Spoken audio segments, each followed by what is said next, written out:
this is a right ankle, and a normal, typical ankle sprain occurs right here.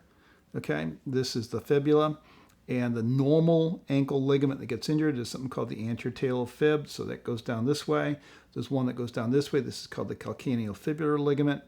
The athletic position is with the foot in plantar flexion, so you're on your toes, and that means the anterior talar fib is tight, the calcaneofibular is loose, so this is the area where the ankle sprain usually occurs.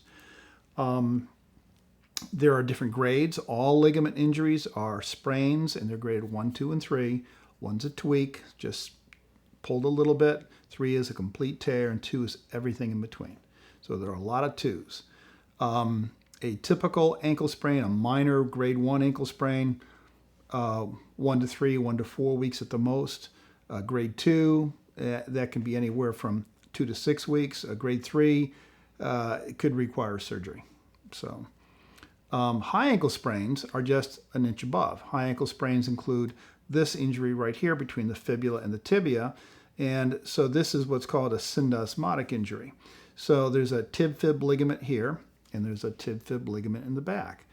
And you've got to realize that those ligaments keep these bones together. And so every time your foot hits the ground, this bone pushes up and can spread that area. So if you've torn both the one in the front and the one in the back, this bone seems to pull away, okay? And that causes a lot of pain.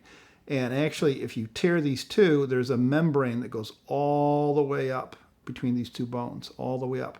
And you can actually tear that. And that would be called a syndesmotic injury.